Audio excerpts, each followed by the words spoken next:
It sank in its inaugural sail in 1628. There's 80 some spoons. Most amazing maritime museums in the world. And it's an incomparable description. There's the awesome spoons, which to an archaeologist, context is just the most important aspect of any object.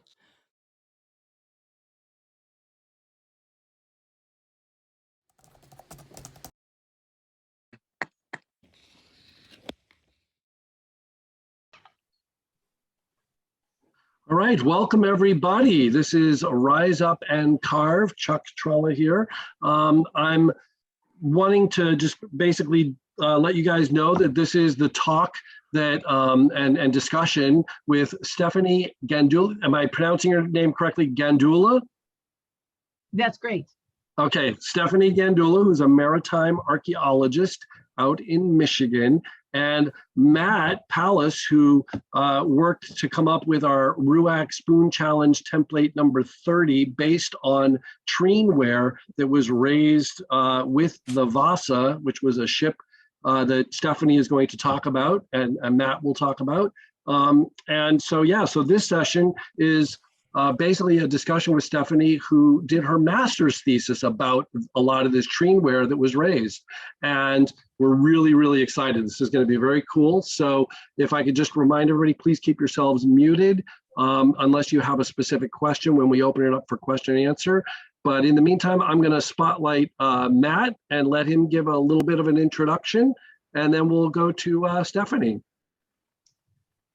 All right, Matt, take it away. Right, yeah.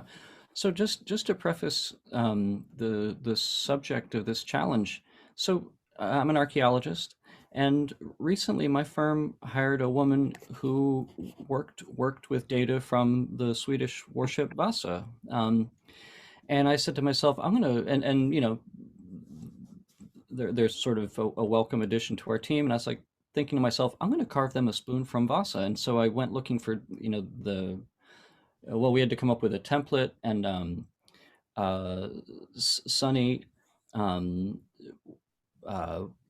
ended up creating one from a couple of spoons that are in the online exhibition, or the online catalog for Vasa. And if you haven't found your way to it, there's 80 some spoons individually photographed from all angles.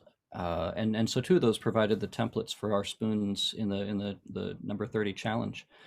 But in doing that research, and asking questions like, what kind of wood were these carved from? Where were they found? And because the context in which these spoons and other treen were recovered is everything. To an archaeologist, context is just the most important aspect of any object, and defines its value. Anyway, I came across Stephanie's master's thesis, and Sunny found you on LinkedIn and said we should invite Stephanie to join us and talk about your research, and so that's how we got to this point.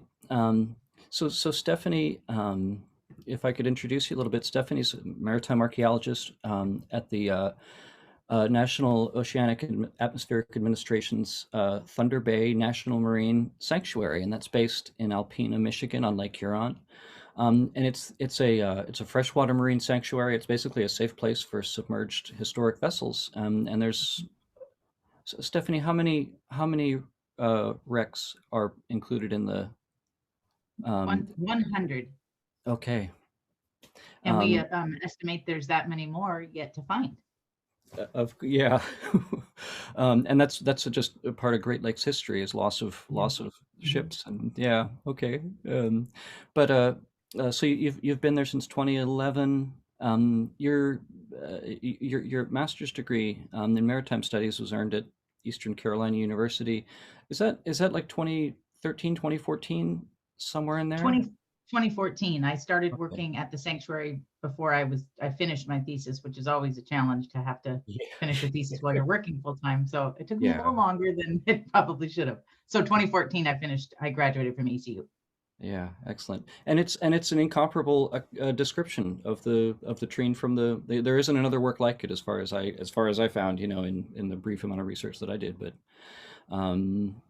it's been shared throughout this group. I don't know that anyone had a chance to look at it, but it's a terrific resource. And we are delighted to have you here today to talk to us about the discoveries, and if you want to show slides, you should be able to, maybe Chuck, if you haven't already. Yeah, I've got it set up so that you can share your screen. So if you share, in theory, it should come up. If not, then we'll have to play around with it. But I've got it set up so that only one participant can share at a time. So nobody else try to share anything, please. But yeah, it should work. Terrific. Yeah. So how did you get into this topic? And we might as well talk about how you got into maritime archaeology or anything else you want to talk about. Well, those are all great questions. And I want to say, first off, it's an honor to be here. I tried to carve a spoon as a part of my thesis of experimental archaeology, if you will, and I did not give it the time it deserves and warrants, and failed miserably. My spoon blank sat on my desk for probably 8 years, very dried out. So it's so cool to, when we first got on, I could see everybody's cameras. For some reason, I don't know if it's my connection, but everybody's dark now. So I won't be able to see your faces. So if somebody's asking a question, I'll just rely on you, Matt, to tell me what's going on, because I can't really see anything. But at first I could see some of your backgrounds. It sounds like, or it looks like you're in your workshops, and how cool. It just looks awesome. So honored to be here, and thanks for the introduction. As far as how I got into maritime archaeology, people ask me that a lot. I'm from Montana, and that makes people pause, and it's like, why maritime archaeology even more? And I don't have a great answer. It's a fascinating field, and I think I come up with a different answer every single time people ask. So honestly, I'm just not sure, but I love it. I love my job. And how I got the topic of the Vasa Treenware, the director of research at the Vasa Museum, Dr. Fred Hawker, visited East Carolina University a few times throughout my time there, and would pitch. He has, over 40,000 artifacts that came up from the side of the Vasa, including the ship itself. And he had some collections that had yet to be, thoroughly treated, if you will, or addressed, documented. And one of them was the tableware. And being a bit of a foodie, I thought that was a very interesting topic. And so I dug into the treenware, which makes up, I can't remember the exact percentage, but I would say about 75% of the tableware on the Vasa. There was pewter and others, but most of it, of course, was indeed treenware, was wooden. So there were other topics I could have chosen at the time. One of them was barrels, and I thought that the tableware was much more interesting than barrels. So that answers that. Could you say a little bit about, so this was collections-based research for you. Could you say a little bit about how the Vasa was raised and became a museum? Certainly. And I'm going to try and share just this one.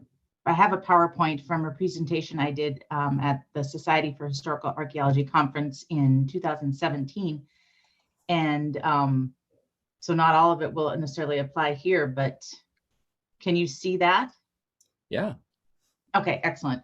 I think these, I loved going through the images they had at the Vasa Museum in their archives of the excavation, because it was one of the most famous archaeological excavations, both terrestrial and underwater, I would say, in the world, because it was such a process. So this is in probably 1960. And they raised it fully in 1961, and it was a massive, massive effort.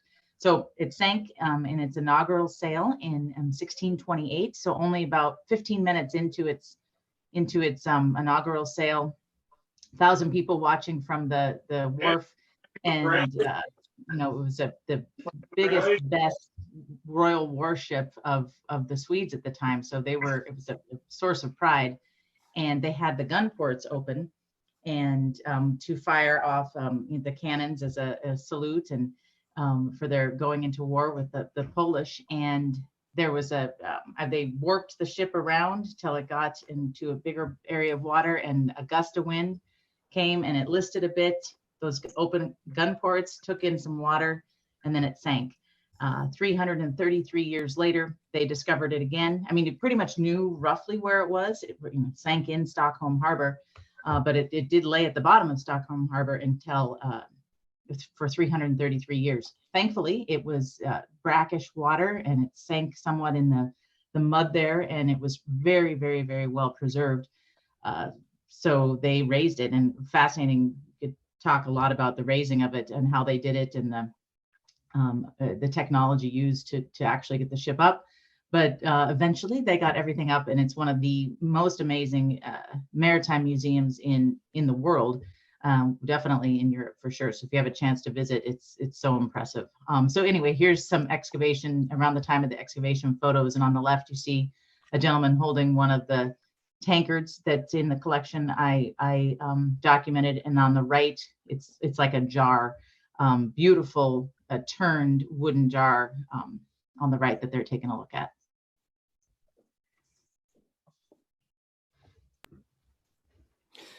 So the Vasa was brought up in the, did you say the 60s or the 80s? So to the 60s, early 60s. It was, I think they first refound it. One gentleman was out there dropping lines in Stockholm Harbor because he was looking for the Vasa in a small boat.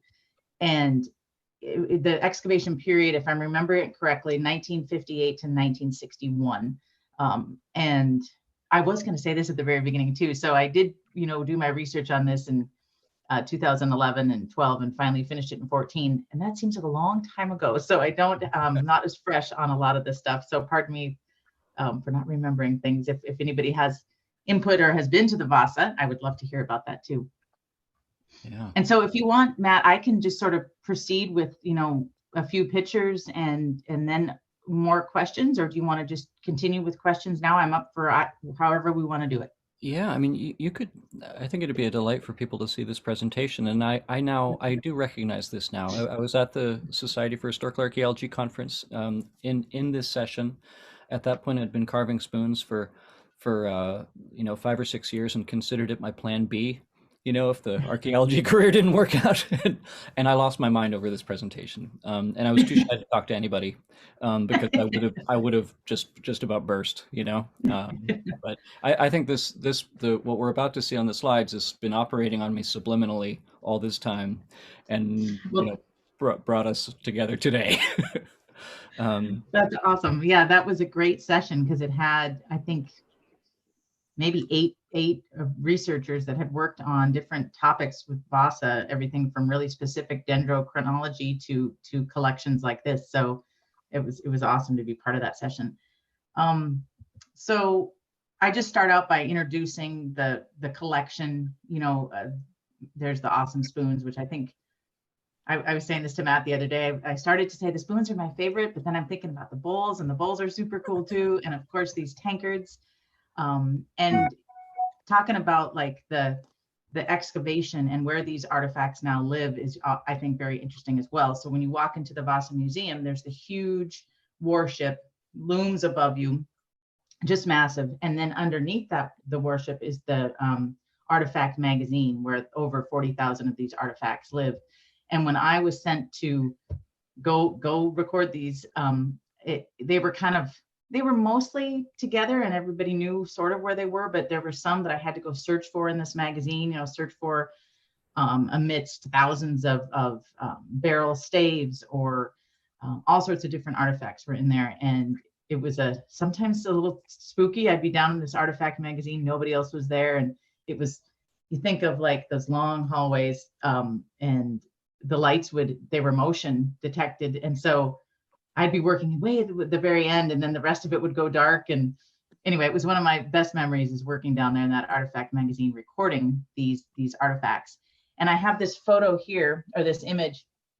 It's called Peasants in an Interior by Adrian, I can't say his name very well, Jans van Ostade, I think. And I love this because it shows this, and the painting is from what year? 1661. And it's neat to see the treen that's obviously in everyday use, very similar to the treen that's found on Vasa. So those plates, discs in Swedish, are I exactly like the ones on Vasa. And then the little girl there next to the dog is using a wooden spoon. And then there we have a tankard right there in the middle of the painting. So I just love this painting because it really demonstrates everyday use of these items. And here's that percentage again. I wonder if I have it in my notes here, the exact percentage. If you go back one slide, Stephanie, I just want to point out everyone on this meeting is staring at that stump because we've all made chopping blocks just like that. That's very cool. Yeah. Anyway, I'm sorry. Go continue, please. That's all right. Yeah. So that shows you that it's, like I was saying earlier, it's mainly, the tableware is mainly wood on Vasa, which was, a reflection of what it was like on land, of course. And then I get into the specifics here about each of the artifact types. And so total, there are 174 pieces in the treen collection. So here's the plates, and on the right you see the stats, if you will. So, and some of them that were in pieces, and so that's why I have the minimum number of individuals looking at those fragments is 17, but with 13 complete ones. And just some of my favorites here of those plates and how they were, you can see how they were made. And then another really fascinating thing about the artifacts is the bow marca, or the markings on it, ownership markings, and very cool to see how some of them, a number of them, were on different artifacts throughout the collection, even artifacts that weren't in the Treenware collection, barrels, for example. And then we get into the bowls, which were mainly big bowls that you see here, that you can see the diameter range there. So there were no little bowls. Like that's what led to the getting into the analyzing how we think these items were used. You wouldn't be eating out of a bowl unless it were late at night or something like that and you were starving, but you'd never be eating out of a bowl that big, right? But you might have served your mess or your crew soup in a bowl like that, and people would be, those are turned. All the bowls were turned. And it was just neat to look at the profiles of these and how they were turned. And here's a very fragmented one. And it was a little bit of detective work, as archaeology really is, as Matt knows, that, you just piece together things. And some of these fragments were in different drawers, and they weren't identified during the time of excavation as what I found after spending hours and hours with the artifacts, what they really were. And so here's one of the spoon shots. And so 83 spoons in the collection of 12 types.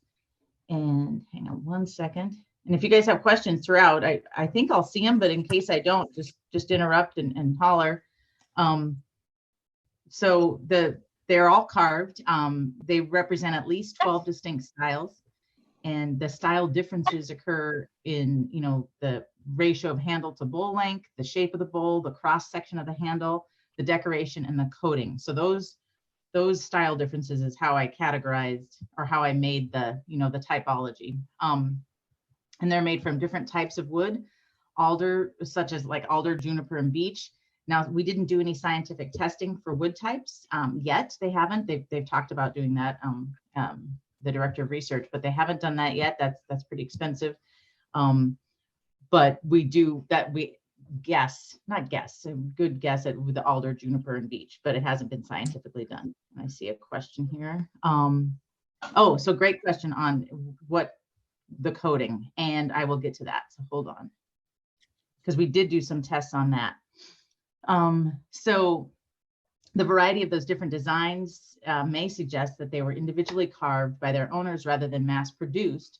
But there are two distinct style groups that are similar. So, there are some we estimate that hypothesize that were individual spoons, and then some that may have been mass produced, maybe not mass produced how we think of it today, but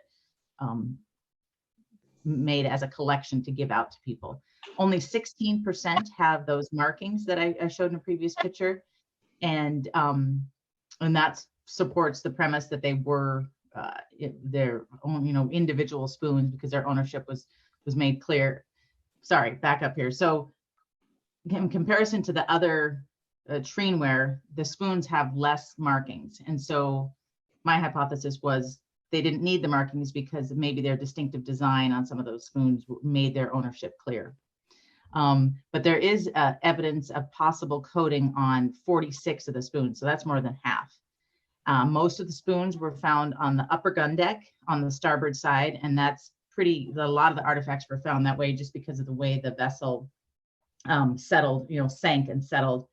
4 were found in the hold, so that supports that people had their spoons with them when they weren't in the hold and storage, because only 4 were found there. They were found more than any other treen in closed finds, so within barrels or within chests. And one exciting thing, we don't have a manifest from the Vasa. Remember, it was in its inaugural sale, so we don't have a manifest. In fact, all of the sailors weren't even. Most of the sailors were on, but not a lot of the soldiers yet. So they would have had hundreds and hundreds of people ultimately on the ship. But the spoons, they would have had most of the crew on. So those 83 spoons that might be linked to the number of crew on board Vasa when it set sail. So that's sort of just a real brief rundown of the spoons. And can you still see my PowerPoint? Yes. Okay, let me get over here then. There is one question in chat from Kyle in regards to metalware versus woodenware. Was metalware considered more desirable but more expensive, used for certain things but not items, but not for others, i.e., special occasions versus everyday use? That's a great question, and that is the thought is that we were right at the cusp of the time when wooden tableware was ubiquitous, it was cheap, and everybody had it. But then there were people, if they had more money, maybe the officers would be using the metal tableware. And so, yes, just exactly what he said in the question is what we think for sure. And that's how it's reflected on land as well, of course.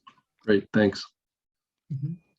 So the spoons, I spent so many hours with these spoons. Like I would, photograph them every which way, run some of them through some digital sketching. And here's the style, an image of one of those groups that I said have pretty similar style. I lumped these together. And here's one that is pretty distinctive. Could you go back one slide? Yes. That last one on the bottom right, does that look familiar to anybody as a certain the spoon carver from the UK's fig style spoon? I see it too. That's very much and I think he tried to base that off of, I think he did base that off of another spoon find probably there in the UK somewhere from, I don't know, maybe around the same period. I forget. I'd have to go back and look at his book.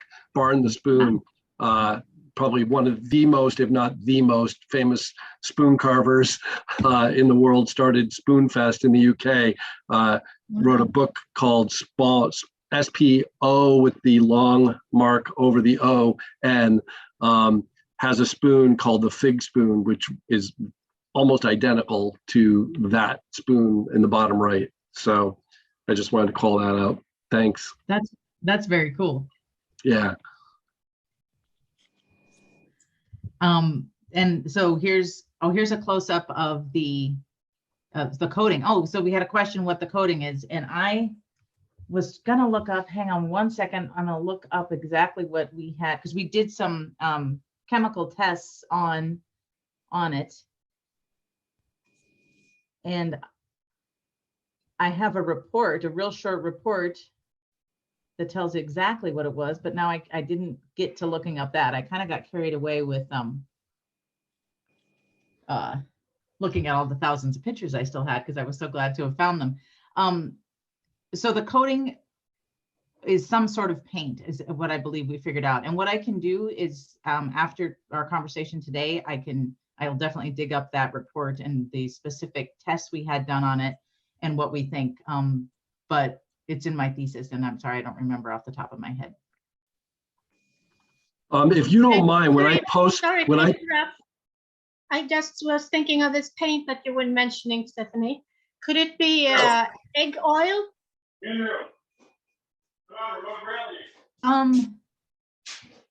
I feel like there was something in the test that we did that they thought it was more of a paint rather than I mean, it could be oil paint. I will find the exact, so I don't.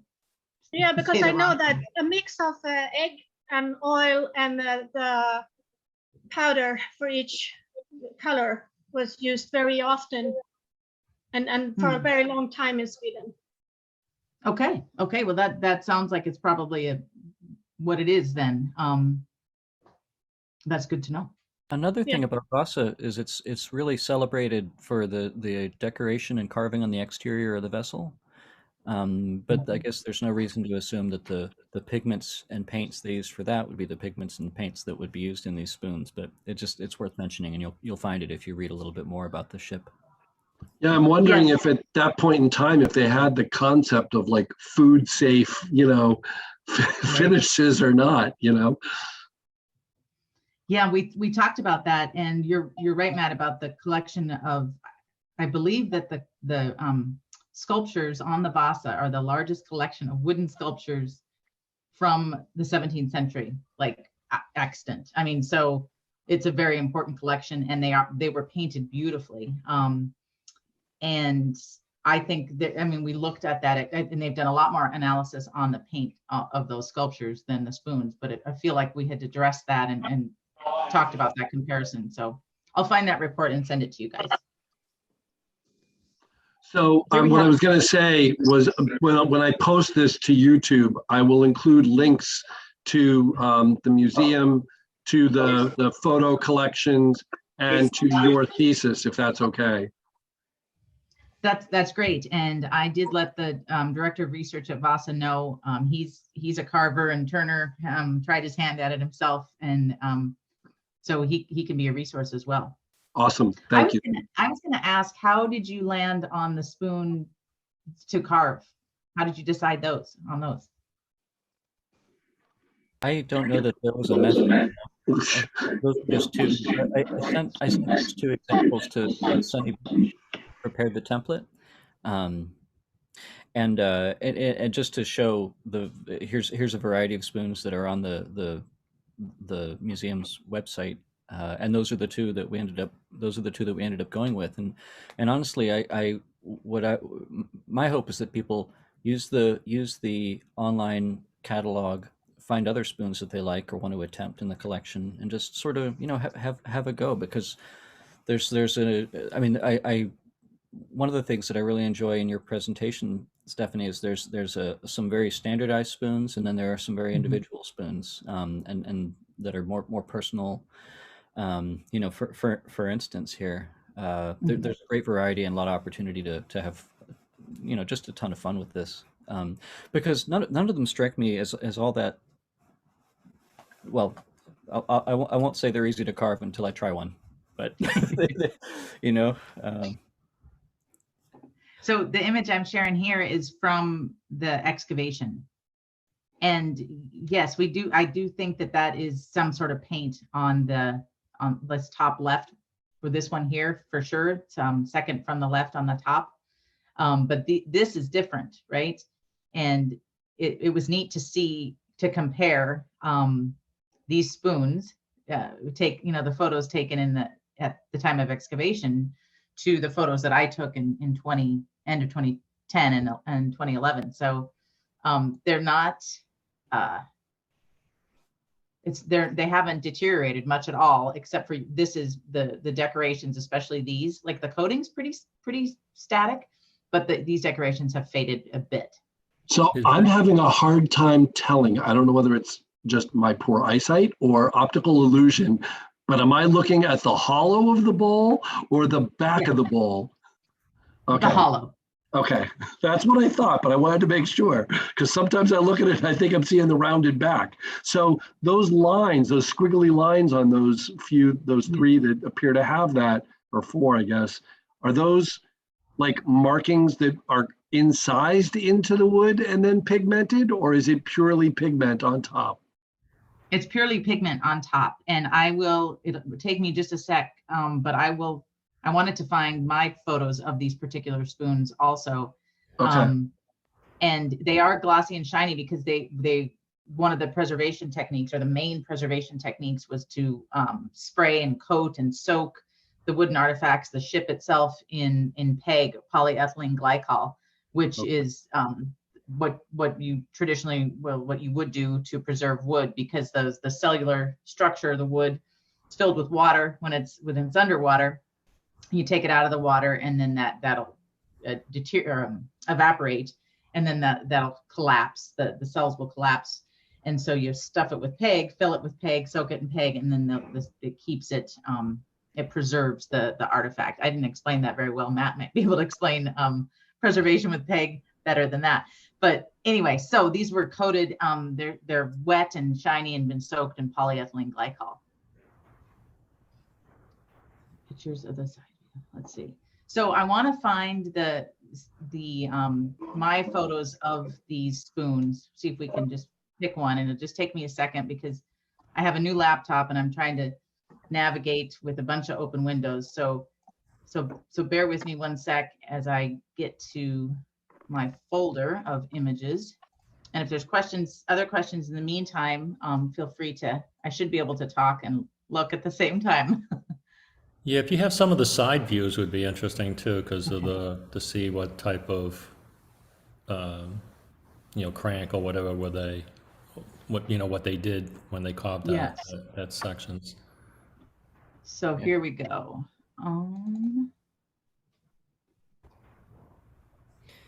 Yeah, and the online catalog that's linked in the discussion of the Instagram, it'll be included in the YouTube video.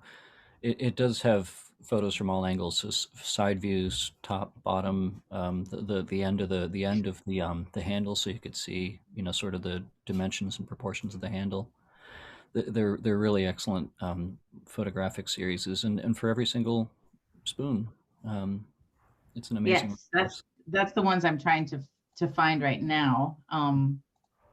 Maybe I'll just share my whole screen instead of a window. So hang on. I know you wouldn't think that, you think of everything you're going to take care of digitally. Your thesis is the thing, and that's not true at all.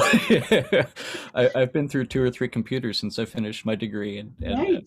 Good luck, finding anything. I know. I was so happy that I put it in a safe place. I just had to. It didn't take me that long, but it took me longer than I would have thought. Yeah. So here we have. Well, that's not the one I wanted. Sounds to me like archaeologists need to hire archivists. Yes. So here's one of them that was in that. There's a profile. The picture's not showing. Oh, it's not. Yeah, we're only seeing your file, your directory. Okay.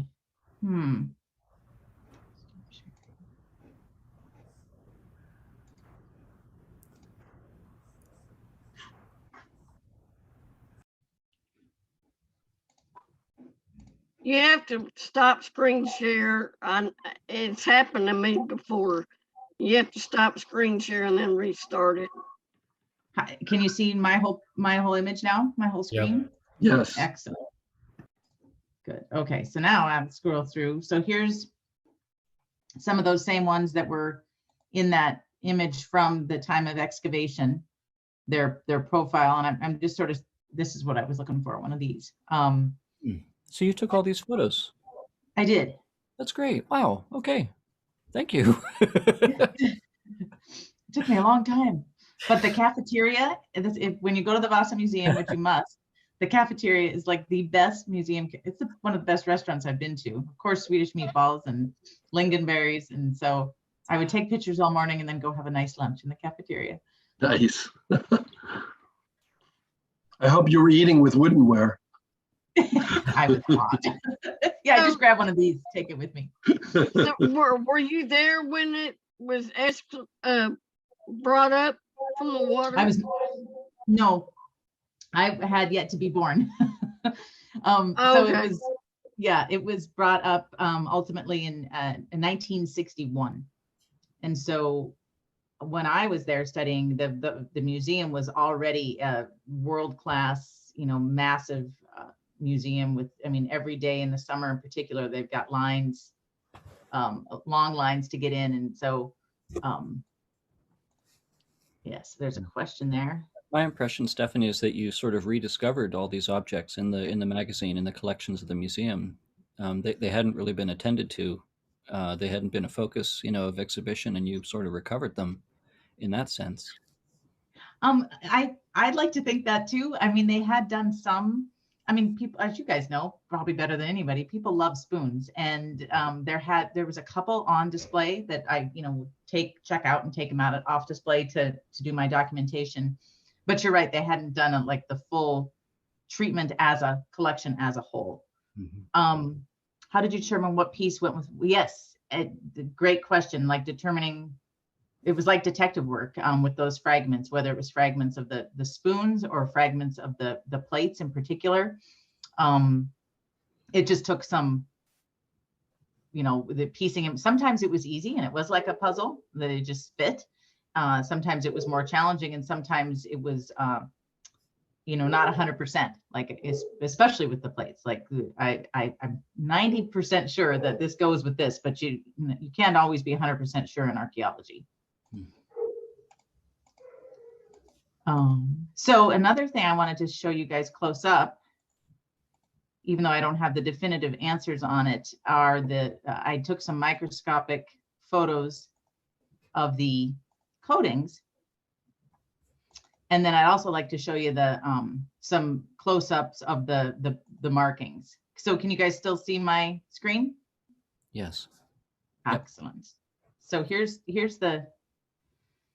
this is 10 times blown up. Gives you a real good idea of what that coating looks like. And these are the ones we had tested. And here, so I guess I lied before. Someone asked if it is actually incised a little bit. These are the close-up of those, back up a little bit, of those squiggles, those, mm-hmm. You know what I mean? Yes. And so that it does look like it was a little incised. Right, because I think the curiosity was whether those were Culrosed, which is, a technique which you may know, where you essentially incise the wood, fill it with a pigment. A lot of times it's ground cinnamon, ground coffee, something like that, and then it's burnished. The wood is the incised part of the wood is burnished to help hold that pigment in place. Oh. So that's a very typical, Scandinavian decorative technique, called Culrosing. I think that name actually came about because at one point they used coal dust as part of that. So, yeah, which somebody, Nikki just posted about that. I saw that and I did not know that term. So that makes good sense for those. So I think I went through all of them. Maybe no, I didn't. So, but different colors you can see for sure. Some more red, some more yellow. Okay.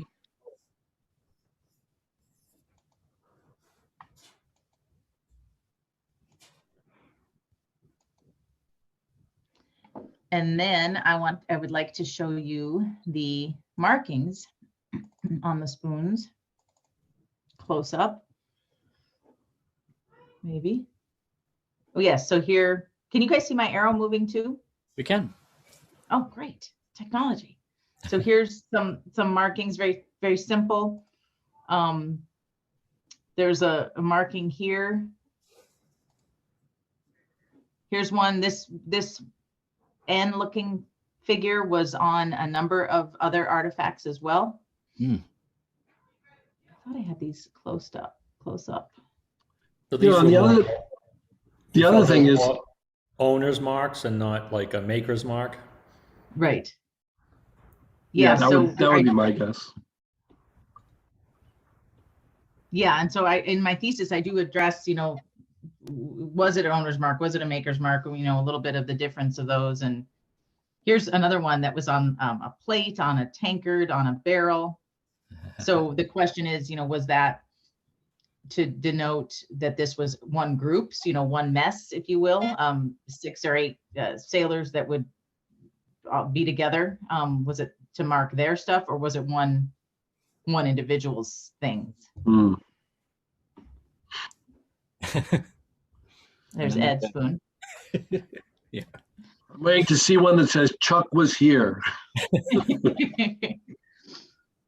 It's just amazing to see what they were able to find in 1961, as old as they were, and they were still salvageable. It just blows my mind. I'm glad you said that, because that's one of what makes the site special. And where I work today in the Great Lakes, it's, we talk about it all the time. Like, these artifacts, especially wooden ones, would be totally gone if, this is 1628.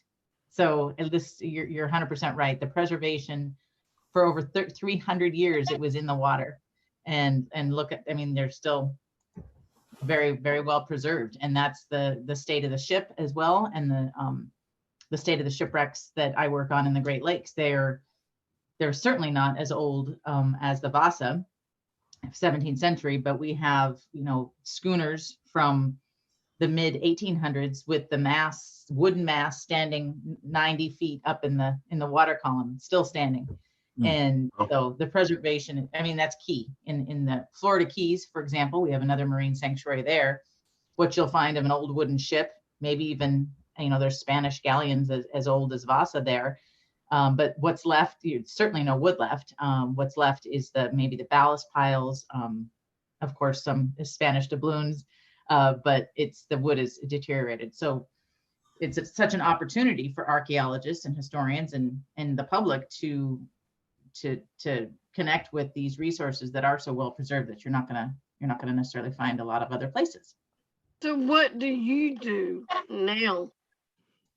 So I coordinate research at the Thunder Bay National Marine Sanctuary, which is in the northwest corner of Lake Huron. And this is one of my favorite markings. We have a collection of submerged shipwrecks, of 100. We are still discovering shipwrecks.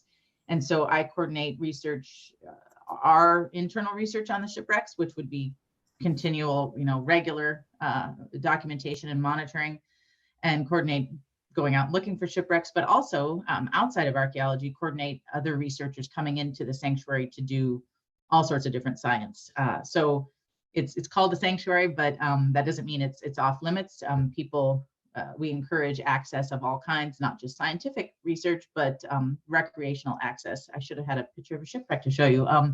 So some of our shipwrecks are very shallow. You don't have to be a scuba diver to experience them. You can, cold, clear water preserves them very well, even at 10 feet deep, and you can snorkel to them. You can even kayak to them and look down and see them. So that's what I do now. So thank you very much.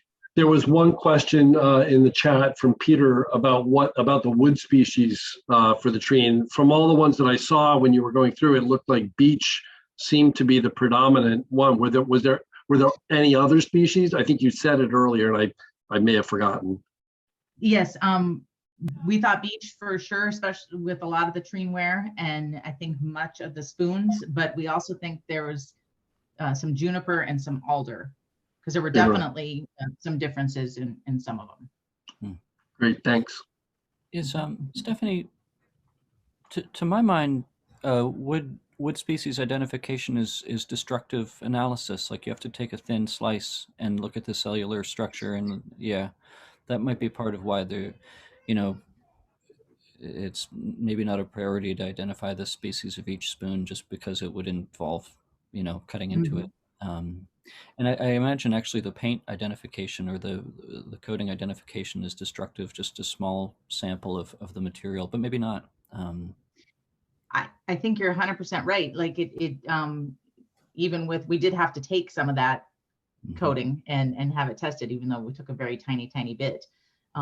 But yeah, maybe that is one of the reasons they're not doing the wood sampling or the wood typing. I just wanted to see what I haven't looked through this presentation since 2017, so bear with me as we So of course, one of the other main goals of my research was to understand how these items were made. You know, looking, were they turned, were they carved, and looking for the tool marks. And that was another bit of detective work for sure. Mm-hmm.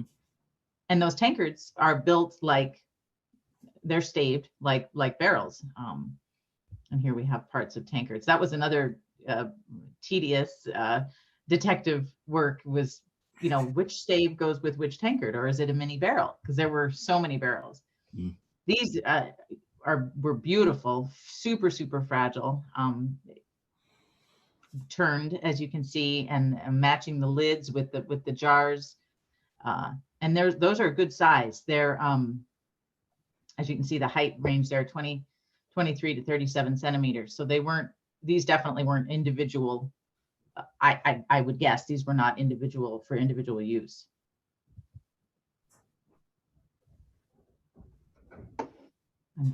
I see another question in the chat here. Oh, there's lots of stuff in the chat. Oh goodness.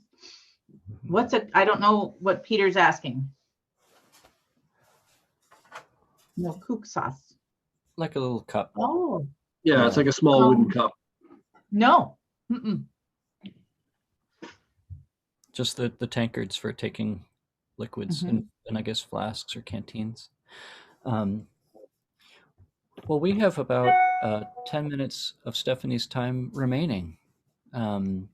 Did you get out everything that you wanted to, Stephanie? You'd mentioned, oh, see, that's awesome. Did that still have the twine around it? The lash? Yeah. Wow. With the withies, I've heard them called too. Does that sound right? Sure. Yeah, I think so. I think that's a term from willow withies. It's like the very twine-like, thin, long, twigs off of a willow tree. Mm-hmm. So it's almost like what a cooper does, huh? They had to. Exactly. Yeah, coopered tankards is how it appears. Mm-hmm. No shrink pots, though. I don't know what those are. So a shrink pot is where you would take like a whole section of a log, hollow it, leaving like a quarter of an inch or so of thickness. And then while it's green, you're hollowing it out. And then you put in a dried wooden base that's placed into an incised cut around the bottom. And as it dries, it shrinks onto that base. Hence the term shrink pot. And it locks on to the bottom piece. It's really, it's interesting. Okay. You know, the kind of wares that have come up in the modern day hobby and practice and market, and in treen, kind of stuff we carve, the kind of objects we've selected to develop as crafts, it's nothing to do with the sort of the customary, it's not the same stuff that you would see in a household in 17th century Sweden, maybe, or on a on board a ship, something like that. Like it's a selection from these various traditions, and these maps I love, and they blow me away. These are amazing. These were fun it was kind of a rabbit hole here, but they were fun to make. So this is just demonstrating the find locations throughout the ship, and how we talked about a little bit already, how, when you look at them being found throughout the ship, they were obviously in use already during the building and the preparation and the provisioning of the vessel. But then some were still found in the hold. So those were being stowed for maybe the soldiers who had yet to come on board. And I see an image of what the ship was. Is there two sides to a ship, or is this different levels? So they're the different levels. So what I'm showing here now are the four decks of the vessel, right? So on the left is the upper gun deck, and then the one on the far right is the hold. And then each of those colored shapes are a different type of the Treenware collection. Thank you. Didn't a lot of ships, I mean, it was interesting though, the drinking vessels were more like what a Cooper barrel, you know, the barrels they would make. Didn't a lot of the ships have like barrel makers on them? You know, they had a bit of woodworkers that would be on the ships. Is that correct? That's my understanding as well. And, you know, one of the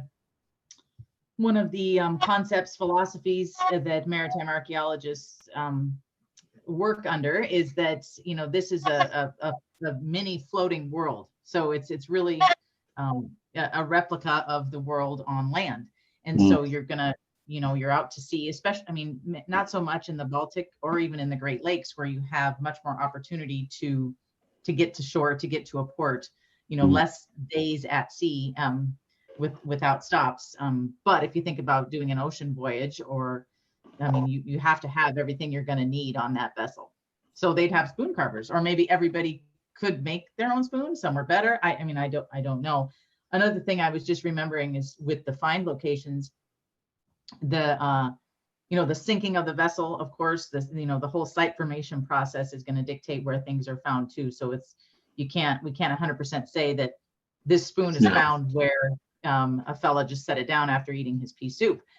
You know, there was the sinking, you know, and it's listing over to the side. It's, you know, pretty violent act, sinking. But then also the excavation process, and they did have some hoses where they were cleaning mud off. So there's evidence of distribution throughout the site formation process.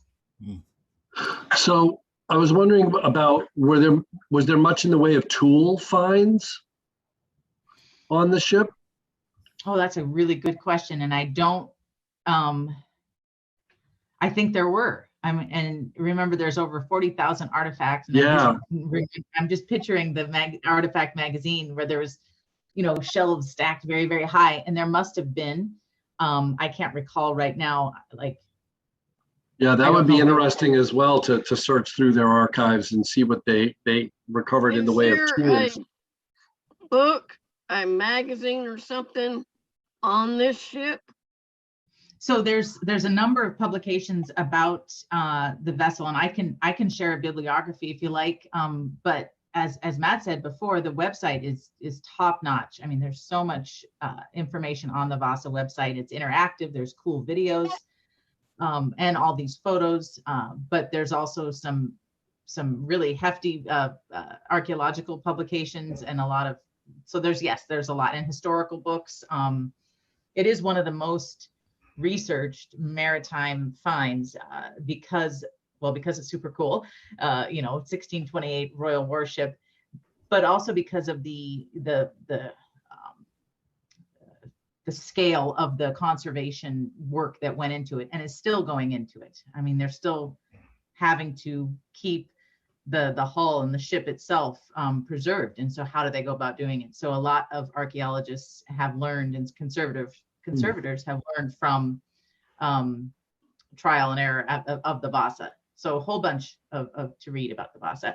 This image here on the right are the photo I took of the photos that are in that barrel found during excavation. So just juxtapose those collections of spoons that were found together. So that was an interesting thing to ponder as well. Why were these spoons together in this particular find? Thank you for presenting this and answering our questions and stuff. It's my pleasure.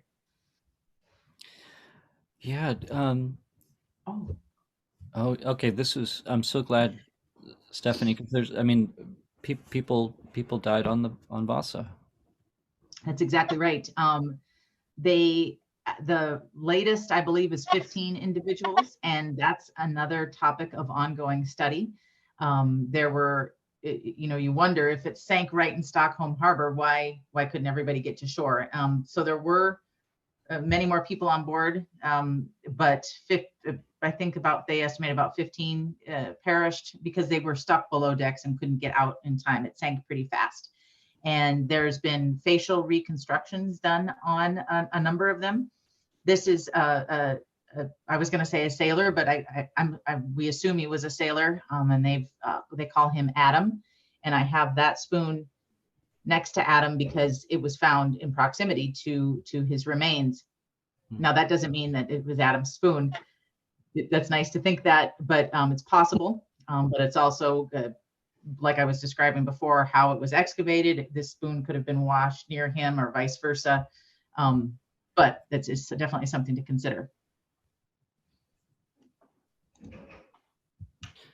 So this is how the archaeological record is built. You know, I kind of want to express, as part of our gratitude, you helped create this record that made it accessible, and it is amazingly accessible. I mean, a lot of what is on the screen today is also in your thesis, and anyone can read it at any time. And just I'm terribly grateful for all of this.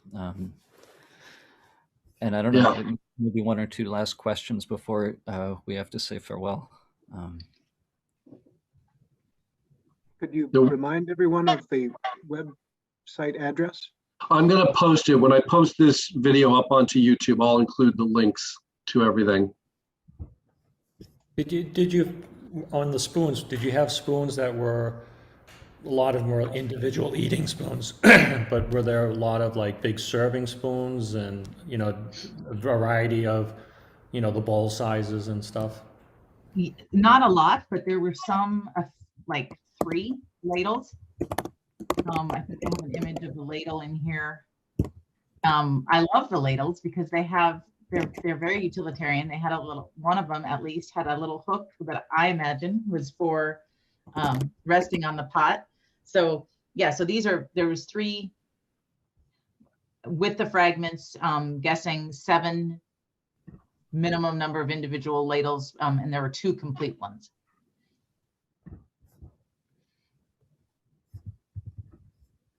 Did you see that? It had a hook on the handle. Did you see that on the upper surface? Yeah. That's why I thought that one was super cool. Yeah. And here, this is comparing the size of the ladles to our spoons. Very cool. Yeah. And that top one there has a hole in it too, in the handle, in the top of the handle. You know, I imagine. Yeah.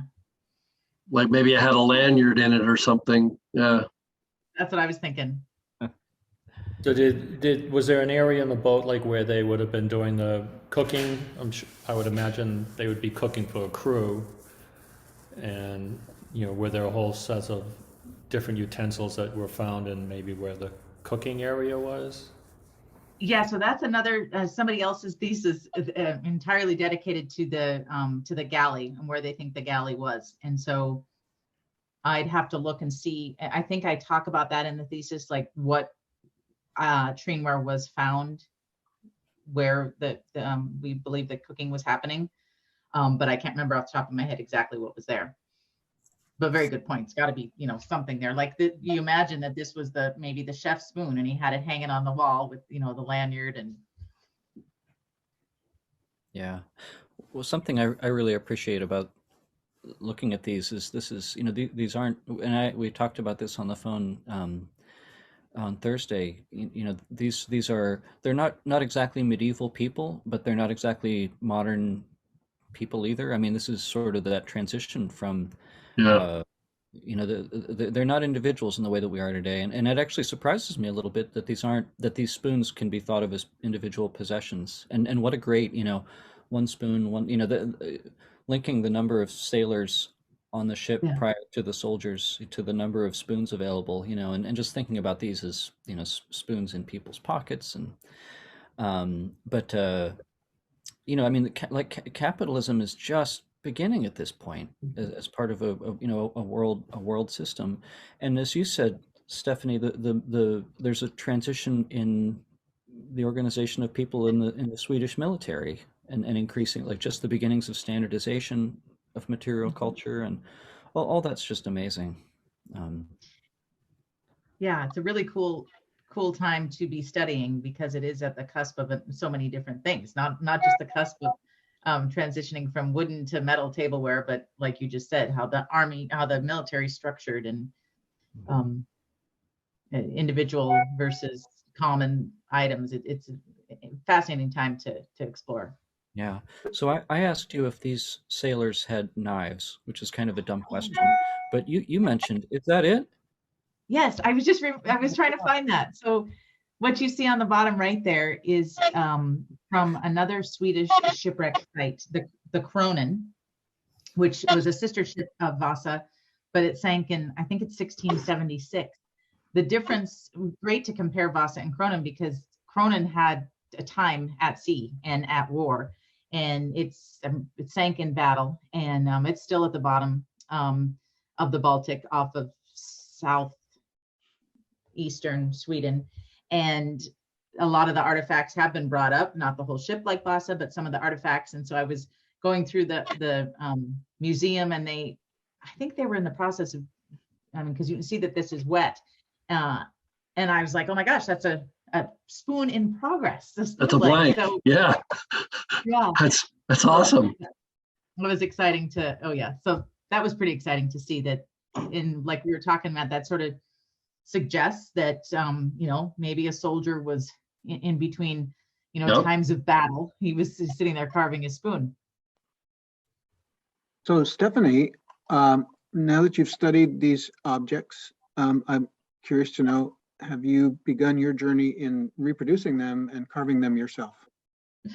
I tried and failed. I don't think I have the patience or attention span to do it. I said in the beginning, I bought some really cool Swedish carving tools, spent a little money on them when I was in Stockholm, and my spoon blank sat on my desk.